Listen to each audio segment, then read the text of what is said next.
4 nouvelles grandes menaces apparaissent, Sasuke transformé en arbre, Boruto qui utilise le vol du dieu de la foudre. Ce chapitre nous dévoile les nouvelles intrigues et comment va se dérouler l'œuvre. Dans cette vidéo, nous allons essayer d'analyser ce chapitre et trouver les éléments intéressants. Avant de commencer comme d'habitude, n'hésitez pas à vous abonner ou à lâcher un pouce bleu. Sur ce, sans plus attendre, on commence. Dans ce chapitre intéressant, on apprend encore plus de choses sur le démon Adike. Ce dernier s'est transformé en 4 identités apparentes qui se nomment Shinju. Chacun d'entre eux semble avoir une propre personnalité et pouvoir. C'est de cette menace que Boruto craignait depuis le début de l'ellipse. Quand une personne se fait dévorer par un crasse-ongle, ce dernier se transforme en arbre. Même si son chakra est consumé, il restera toujours en vie tant que le démon Adike n'est pas vaincu. Il est très important de savoir que ce Jubi n'est pas la même que celui de la Grande Guerre Ninja. Il est largement plus puissant car même s'ils étaient séparés en 4 entités différentes, il a réussi à mettre mal Boruto. Même s'ils n'étaient pas vraiment à 100%, ils arrivaient au moins à repousser Boruto, ce que Code ne réussissait pas à faire.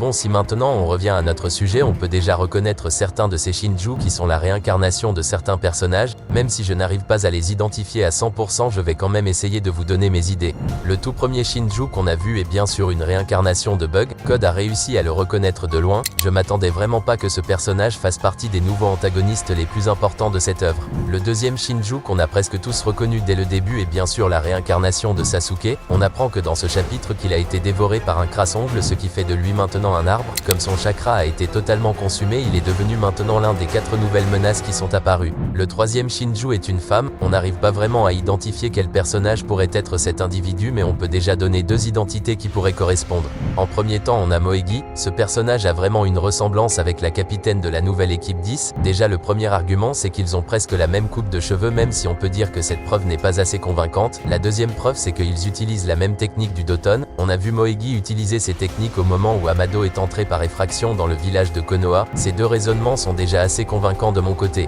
Le deuxième personnage que pourrait être cette personne est bien sûr Delta. Si on regarde ses phrases en détail, on remarque qu'elle parle vraiment de la même façon qu'elle. Ce Shinju dit que Code a pour habitude de se faire utiliser par les autres comme si elle le connaissait déjà personnellement. Après, si c'était vraiment Delta, Code l'aurait déjà reconnu, mais techniquement c'est plus logique de l'avoir incarné ce personnage plutôt que Moegi qui ne fait pas partie de l'histoire principale. Le dernier nouveau antagoniste est le seul que je n'arrive pas vraiment à identifier puisqu'on n'a eu aucun détail flagrant sur lui, mais si on le regarde de plus près, il me fait penser à Ishiki par sa pose et sa capacité de léviter. Pour moi, ce personnage est bien la représentation d'Ishiki. Je vais vous donner les arguments qui le démontrent. Tout d'abord, nous savons très bien que Code adorait les Otsutsuki à un point où il est considéré comme de vraies divinités. Pour lui, Ishiki est tellement important qu'il est devenu un fanatique des Otsutsuki.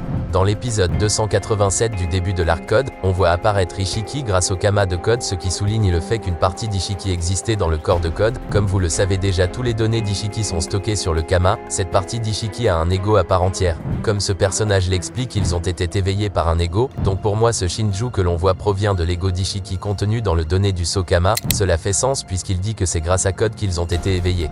Dans une deuxième théorie un peu plus cohérente, ce personnage représente toujours Ishiki. Donc comme il l'explique, tout ce qui a vécu dans cette planète et qui est mort dedans voit sa vie être aspirée et transmis au Jubi, ce qui a donné naissance au Shinju. Si on part de cette base-là, on sait qu'Ishiki est mort, donc techniquement son chakra a été transmis dans le démon Adike. Cela explique en quelque sorte pourquoi ce personnage ressemble autant à Ishiki. Il provient tout simplement de son chakra qui a été aspiré dans Jubi. Dites-moi ce que vous en pensez de cette théorie. Est-ce que pour vous ce Shinju est la réincarnation d'un autre personnage qui a été dévoré par l'arbre, ou vous êtes plutôt d'accord avec moi?